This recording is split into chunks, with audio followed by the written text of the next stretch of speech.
এই মুহূৰ্তত অসমৰ প্ৰত্যেকগৰাকী জনসাধাৰণলৈ দিবলৈ লৈছো ডাঙৰ খবৰ। যিসকল মানুহে ভিডিঅ'টোত ক্লিক কৰিছে অনুগ্ৰহ কৰি ভিডিঅ'টো স্কিপ নকৰি প্ৰথমৰ পৰা শেষলৈ চাই থাকিব, কিয়নো যিসকল দুখীয়া মানুহৰ ই শ্ৰম কাৰ্ড আছে সেইসকল দুখীয়া মানুহৰ কাৰণে আহি গ'ল নতুন আঁচনি।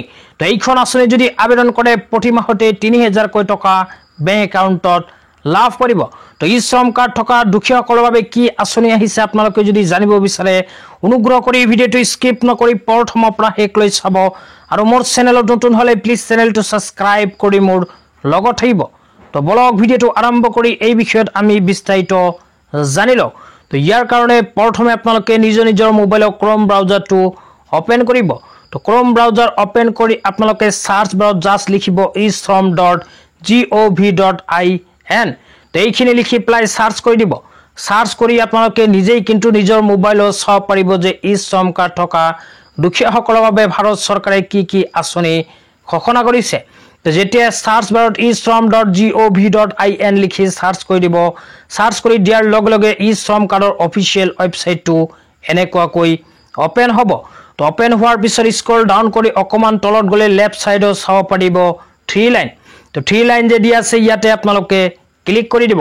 তো ইয়াতে ক্লিক কৰি দিয়াৰ লগে লগে লেফ্ট ছাইডত এনেকুৱা কেইটামান অপশ্যন আহিব। ইয়াৰ মাজৰ পৰা 3 নম্বৰ লিখা চাব পাৰিব স্কিমছ।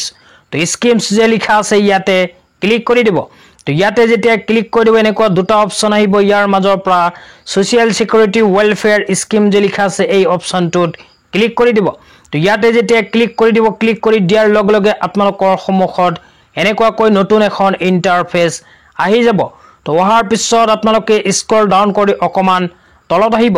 তো স্ক্ৰল ডাউন কৰি অকমান তলত আহিলে ইয়াতে বহু কেইখন আঁচনি আপোনালোকে চাব পাৰিব।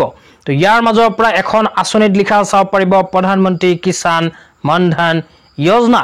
তো প্ৰধানমন্ত্ৰী কিষাণ মানধন যোজনাৰ অধীনতেই কিন্তু প্ৰতি মাহে ৩০০০কৈ টকা আপোনালোকে লাভ কৰিব। তো আঁচনিখনৰ বিষয়ে ইয়াতে কি কোৱা হৈছে আপোনালোকক বিতংভাৱে বুজাই দিছোঁ। তো ইয়াতে কোৱা হৈছে প্ৰধানমন্ত্ৰী কিষাণ মানধন যোজনা। তো এলিজিবিলিটি ক্ৰাইটেৰিয়া ইয়াতে উল্লেখ কৰিছে কোনবোৰ মানুহে আবেদন কৰিব পাৰিব। এতিয়া আপোনালোকক বিস্তাৰিত জনাই দিছোঁ।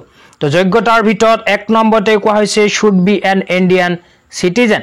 তো আঁচনিখনত আবেদন কৰিবলৈ হ'লে ভাৰতীয় নাগৰিক হোৱাটো বাধ্যতামূলক। তাৰপিছত কোৱা হৈছে for small and marginal farmer, সৰু আৰু ডাঙৰ ফাৰ্মাৰসকলে কৰিব পাৰিব আবেদন। তাৰপিছত কোৱা হৈছে entry age between 18 to 40 years. তো যিসকল মানুহৰ বয়স 18ৰ পৰা আৰম্ভ কৰি 40ৰ ভিতৰত সেইসকল মানুহে কৰিব পাৰিব আবেদন। 4 নম্বৰত কোৱা হৈছে যিসকল মানুহৰ অতি কমেও 2 হেক্টৰ কৃষিভূমি আছে সেইসকল মানুহেও কৰিব পাৰিব আবেদন। তো ইয়াৰ পিছত আপোনালোকক আঁচনিখনৰ লাভালাভৰ বিষয়ে এতিয়া বিস্তাৰিত জনাইছোঁ। তো লাভালাভৰ ভিতৰত 1 নম্বৰতে কোৱা হৈছে এছুইড পেঞ্চন অফ 3000 মান্থ।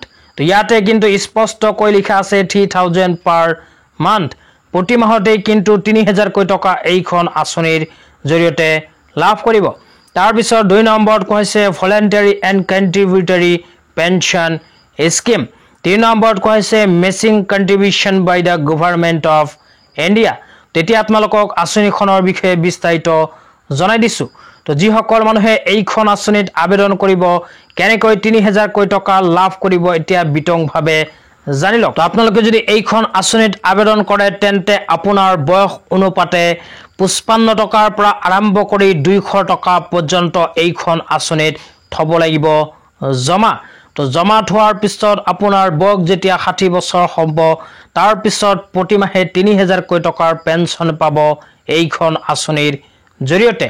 তো আজি ইমানেই, ভিডিঅ'টো চাই কেনে পালে নিশ্চয় জনাই দিব।